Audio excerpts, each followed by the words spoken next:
Bismillahirrahmanirrahim. Ala barakatillah. On va commencer maintenant les cours du deuxième partie du deuxième semestre, Inch'Allah, SVT troisième année collège. Ça concerne l'immunité et le monde microbien. Les figures proposées nous montrent un type d'êtres vivants qui vivent autour de nous. Ils sont invisibles, on ne peut pas les voir à l'œil nu. Il s'agit de micro-organismes. C'est des êtres vivants qui peuplent tout l'environnement autour de nous, l'air, le sol, la matière organique, les eaux, et même ils peuvent vivre sur notre corps. Comme on voit sur les figures, il y a des moisissures. C'est un type de micro-organisme qu'on peut mettre sous la catégorie des champignons, qui se développent généralement sur toute la matière organique, étant donné la nourriture, les fraises, les fruits, ainsi sur le corps humain. Il s'agit d'un champignon dermique qui s'appelle les dermatophytes. Dans cette figure, on a aussi un type de moisissure qui se développe généralement sur les fruits. Il prend plusieurs couleurs comme vous voyez.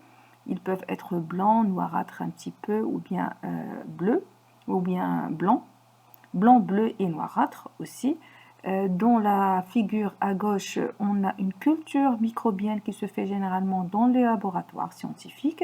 C'est une culture qui se fait dans une boîte de pétri contenant de la gélose. La gélose, c'est une matière généralement constituée de glucides, à base de glucides. C'est une matière sucrée, étant une matière très favorable pour le développement des microbes en général. Et ça, c'est dans le cadre d'une recherche microbiologique. On va commencer notre chapitre alors avec une petite introduction concernant le système immunitaire. On se demande c'est quoi d'abord ce système immunitaire? Eh bien simplement, c'est le système de défense du corps contre toute invasion microbienne, que ça soit. Il faut savoir que l'organisme ne reconnaît pas les microbes en tant que microbes, mais il lutte contre ces microbes-là juste parce qu'il ne les reconnaît pas. Ils appartiennent en non-soi. Donc, dans le but d'assurer une intégrité dans l'organisme, le système immunitaire réagit vis-à-vis les éléments extérieurs reconnus comme non-soi. Ça veut dire qu'ils n'appartiennent pas au corps. Dans ce cadre, on va voir 4 parties dans ce chapitre.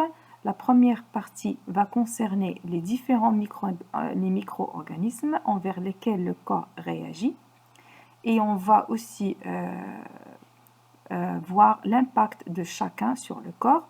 Le deuxième, c'est quelles sont les différentes réponses immunitaires qui interviennent lors d'une infection microbienne. Troisième, comment aider notre organisme à lutter contre les invasions microbiennes. Et enfin, quelles sont les figures de dysfonctionnement du système immunitaire. On commence, Inch'Allah, la première leçon. Vous écrivez sur l'entête de notre leçon le monde microbien et sa diversité. Vous écrivez aussi la situation problème. Dans notre environnement, il existe plusieurs êtres vivants invisibles à l'œil nu, c'est-à-dire qu'ils sont microscopiques, dits micro-organismes, micro-organismes étant le nom scientifique, ou encore microbes. Ils peuplent tous les milieux, l'air, le sol, les eaux. Certains sont inoffensifs, voire utiles pour l'homme, et le corps lui-même en héberge près d'un millier d'espèces, c'est-à-dire comme l'Escherichia coli, c'est une bactérie qui colonise les intestins grêles chez nous et sans laquelle les fonctions digestives ne peuvent pas être normales. D'autres sont pathogènes et provoquent des maladies plus ou moins graves comme les virus. Alors le cours va porter sur 3 séquences. Quels sont les différents types de micro-organismes et leurs caractéristiques? Quels sont les domaines d'utilisation de micro-organismes non pathogènes? Quels sont les dangers des micro-organismes pathogènes? La première séquence, quels sont les types des micro-organismes et leurs caractéristiques? Première activité, les types des micro-organismes. Alors vous voyez dans les figures proposées, la première figure et la deuxième concernent les protozoaires. C'est quoi les protozoaires? ce sont des organismes unicellulaires. Vous avez déjà vu la paramécie en première année collège.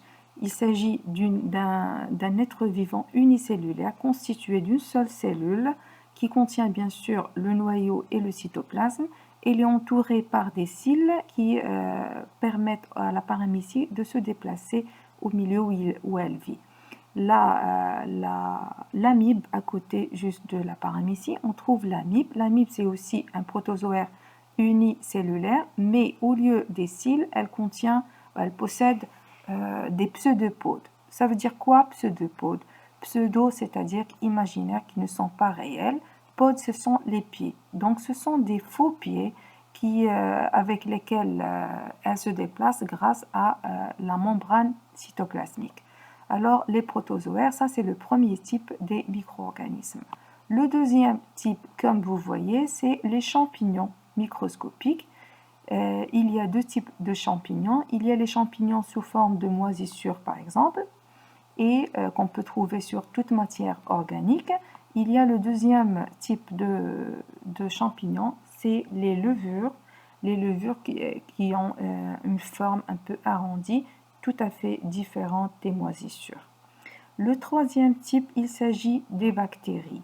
Alors les bactéries, on peut la diviser en deux catégories selon sa forme. Il y a une catégorie qui est arrondie, on dit qu'ils sont des coques, comme les streptocoques par exemple, qui peuvent attaquer le système respiratoire, précisément les poumons, et il y en a d'autres qui sont sous forme de bacilles, c'est-à-dire qu'ils ont un corps un peu allongé sous forme de bacilles. Il y en a qui sont non pathogènes pour l'homme, comme le bacille lactique, le bacille lactique, et il y en a d'autres qui sont très pathogènes, comme le bacille tétanique. En quatrième catégorie et la dernière, c'est les virus. Les virus n'ont pas une forme précise, ils ont la capacité de mutation continuelle et cette mutation qui les rend très virulents, et c'est justement le problème avec le coronavirus, le sida et la grippe aussi. Alors, récapitulation des quatre types de micro-organismes. Les protozoaires, qui sont des organismes unicellulaires, qui sont classés en trois catégories. Les ciliés, c'est ceux qui sont entourés par des cils, comme la paramécie. Les pseudopodes, qui sont comme l'amibe, qui possèdent des pseudopodes, des faux pieds. Les flagellés, les trypanosomes, qui possèdent un flagelle avec lequel il peut se déplacer dans de l'eau ou bien le milieu où elles vivent. Les bacilles sont classés en deux selon la forme. Les coques en forme sphérique, comme les staphylocoques ou les streptocoques qui attaquent le système respiratoire. Les bacilles en forme de bâtonnet, comme les bacilles tétaniques. Troisième catégorie, les champignons microscopiques, qui sont classés en deux, les levures et les moisissures. En dernier lieu, c'est les virus, qui sont tous pathogènes, obligatoirement parasitaires. Alors, la deuxième activité concerne le mode de multiplication des microbes. Il s'agit de 4 manières de se multiplier. La première manière, c'est la division. La division, ça veut dire que la cellule mère subit une division binaire, c'est-à-dire une constriction au milieu du cytoplasme qui va donner deux cellules filles très identiques et identiques aussi à la cellule mère, qui vont se détacher par la suite, et eux aussi ils vont subir d'autres divisions. Ça concerne les bacilles en général, les coques aussi, c'est-à-dire tout type de bactéries, et aussi les protozoaires étant des êtres vivants unicellulaires. La deuxième manière de se multiplier, c'est le bourgeonnement. Ça concerne les champignons microscopiques. Les champignons microscopiques, surtout les levures. La cellule mère donc va subir aussi une constriction au niveau du cytoplasme, mais cette fois c'est pas une division binaire, elle est inégale, qui va donner lieu à un bourgeon. Ce bourgeon va se détacher par la suite de la cellule mère, grandir et redevenir lui aussi une cellule mère, et ainsi de suite. Troisième manière de se multiplier, c'est la sporulation. On la trouve aussi chez les microscopes, chez les champignons microscopiques. Il s'agit d'un sac qui contient des spores. Une fois qu'il est mature, qu'il est mûr, il va s'éclater et libérer des spores. Les spores, une fois tombés sur un milieu favorable au développement, c'est-à-dire de la matière organique avec une chaleur convenable, une température convenable, il va germer et redonner un nouveau champignon microscopique et ainsi de suite. Maintenant, récapitulation des manières de multiplication des microbes. La première façon, c'est la division binaire de chaque cellule donnant deux cellules identiques en forme et en taille, et ça concerne les protozoaires et les bactéries. La deuxième, c'est la sporulation. Après éclatement du sac, les spores se disséminent, germent dans les conditions de vie favorables pour donner de nouvelles colonies de champignons. Ça, on trouve chez les moisissures et le pénicillium. La troisième façon, c'est le bourgeonnement, c'est-à-dire une division inégale de la cellule mère. Le bourgeon se détache, croît et devient un individu mûr, comme chez les levures. La quatrième manière de se développer, de se multiplier, je n'ai pas encore expliqué, je vais vous l'expliquer clairement dans la diapositive qui vient. Dans une cellule vivante, ça concerne les virus. Dans le cas des virus, car ils sont des parasites obligatoires qui se développent à l'intérieur d'une cellule vivante appelée la cellule hôte. Alors, cette multiplication se fait par des étapes. La première, c'est l'adhésion du virus à la cellule, c'est-à-dire il va pénétrer, il va se coller sur la membrane cytoplasmique et pénétrer à l'intérieur de la cellule. Deuxième étape, c'est l'injection du matériel génétique viral dans la cellule, c'est-à-dire qu'il va se diriger vers le noyau, étant donné que le noyau, c'est le patrimoine génétique de la cellule, et c'est avec lequel il va y avoir une assimilation cellulaire normale. Donc, l'injection du matériel génétique viral va donner des ordres au noyau de fabriquer d'autres cellules virales au lieu de fabriquer une cellule saine. Production donc de nouveaux virus dans le cytoplasme et à la fin il y aura un éclatement de la cellule hôte et une libération de nouveaux virus qui vont contaminer d'autres cellules et ainsi de suite. Alors la figure récapitule comment les virus envahissent nos cellules vivantes. Donc vous avez la première étape, c'est la pénétration du virus dans le corps. Il va choisir donc une cellule vivante selon le système qu'il attaque, normalement, le système respiratoire, digestif, n'importe lequel. Après, il va se coller donc à sa membrane et pénétrer à l'intérieur du cytoplasme. Une fois dans le cytoplasme, il va se diriger vers le noyau pour injecter son matériel génétique. Ainsi, le noyau va donner des ordres pour la multiplication des cellules virales au lieu de la multiplication des cellules normales, saines. Et ainsi, il va y avoir des milliers et des milliers de virus à l'intérieur de la cellule qui va s'éclater par la suite et libérer plusieurs virus. Chacun de ces virus va faire de même. Bon, la dernière séquence dans notre séance d'aujourd'hui, c'est les domaines d'utilisation des micro-organismes non pathogènes. Donc, vous devez avoir une idée quand même sur ces micro-organismes. Il s'agit de 4 domaines où on peut utiliser ces micro-organismes. Donc, certains microbes sont utiles à l'homme et sont utilisés dans divers domaines. On va signaler en premier le domaine de l'industrie alimentaire. Les moisissures, par exemple, qui servent à la production des milieux de fromage.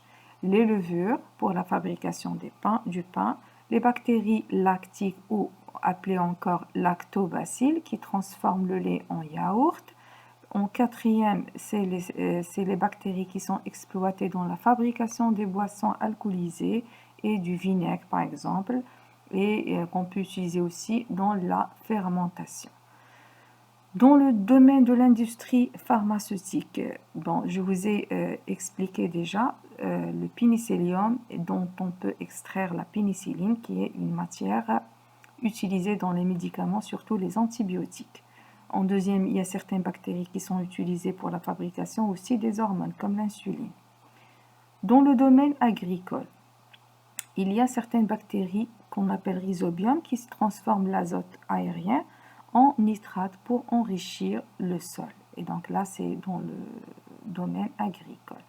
En dernier lieu, on a le domaine écologique, l'exploitation de bactéries qui décomposent la matière organique dans le domaine de traitement des eaux usées et à la fin, utilisation de certains microbes pathogènes pour des animaux nuisibles, c'est-à-dire pour lutter contre ces animaux nuisibles. Et c'est ce qu'on appelle la lutte biologique, c'est dans le cadre aussi de la chaîne alimentaire. Voilà, la séance d'aujourd'hui de 16 à 22 mars est terminée et à la prochaine, Inch'Allah.